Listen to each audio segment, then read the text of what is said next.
Passem al 18è punt de l'ordre del dia, proposta de resolució sobre la construcció de l'escola El Despujol de les Masies de Voltregà. I en aquesta proposta de resolució presentada pel grup parlamentari socialista hi ha esmena per part de Junts pel Sí. Abans del seu debat, si em permeten, donar la benvinguda i saludar a les persones que ens acompanyen del municipi, encapçalades pel seu alcalde i antic membre d'aquesta casa. I també em sembla que hi ha un regidor i la direcció del centre escolar.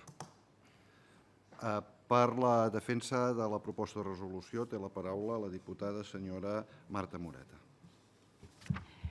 Gràcies, president. De fet, m'ha pres la paraula perquè volia saludar a l'alcalde, al regidor i a l'equip directiu del centre. Per tant, els saludo novament per haver vingut aquí a escoltar el tema que tant els interessa i que tant els preocupa. Els municipis de les Masies i Sant Hipòlit de Voltregà tenen gairebé 7.000 habitants. Per la seva configuració geogràfica, aquesta proximitat, els dos municipis el 2011 van crear l'àrea d'escolarització única, fet que facilita als pares i a les mares d'un i altre municipi puguin triar l'escola que més s'adapti més a les seves necessitats. En l'actualitat, aquesta àrea única d'escolarització dels dos municipis hi ha 3 escoles públiques i una concertada. L'escola Despujol, que és d'aquesta escola que parlem, és l'única que no té equipament de propietat del departament. I és la que més demanda té des de fa molts anys. De fet, l'escola gairebé té 10 anys, des que es va crear, de fet 9 en té. El departament s'ha desentès de l'escola de forma reiterada i, pel contrari, l'Ajuntament sempre ha fet els deures. I m'explicaré. Faré una mica de cronologia perquè s'entengui ben bé el que es vol explicar. El 2010, l'Ajuntament va cedir uns terrenys al departament per la construcció de l'escola, però el departament no va respondre mai a l'Ajuntament. 4 anys més tard, és a dir, el 2014, l'Ajuntament torna a iniciar converses amb el departament i s'acorda analitzar la viabilitat de construir una escola al Despujol en una ubicació que permeti reduir despeses en la seva construcció al costat d'un institut, l'Institut del Voltreganès. L'Ajuntament agilitza altre cop, s'arremanga les mànigues, agilitza i cedeix els terrenys al costat de l'Institut. I la direcció general es compromet a estudiar la proposta. Altre cop, però, el departament no respon. L'escola Despujol va entrar en funcionament, com deia, fa 9 anys i actualment a l'edifici aquest municipal on estan l'acompanya un mòdul prefabricat, perquè no hi caben. L'epopeia continua. El 2016, i escoltin bé, una servidora se'n va veure la consellera, concretament els Passos Perduts, i li demana si, sisplau, pot rebre l'alcalde aquí present i, a més, exdiputat, si pot rebre'l i parlar del tema per acabar de concretar. Resposta incomprensible de la consellera. No el vol rebre. No sé què en pensaran.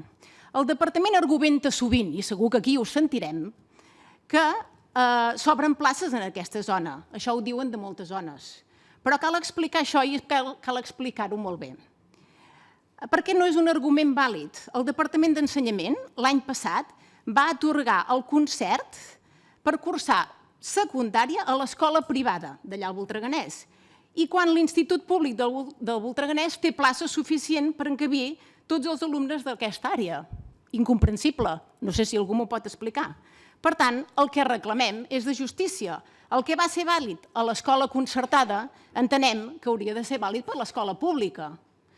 Per tot això, el grup parlamentari socialista demanem que aquest Parlament es pronunciï per la manca de posició del departament i posin en el proper pressupost del 2017, que rectifico ara que la proposta de resolució es va entregar el 2016 i per tant diu 2016, la necessitat de construir un nou centre i que es defineixi bé la proposta que va fer l'Ajuntament per deixar-li construir en el costat del centre de l'Institut i utilitzar els equipaments com el menjador, els patis, l'Institut, la biblioteca, els laboratoris, el gimnàs. Si el govern, i escoltin bé, si el govern no dona suport a aquesta proposta de resolució i alguns socis col·laboradors li fan la gara-gara, només per quedar bé, que almenys tinguin el valor d'explicar als ciutadans i ciutadanes de les Masies de Voltregà que no creuen en les polítiques socials, que l'escola concertada passa per sobre de l'escola pública i que aquest govern no fa els deures. Almenys tinguin la decència d'explicar quin serà el futur d'aquesta escola i quina alternativa proposen. Moltes gràcies. Sí, gràcies a vostè.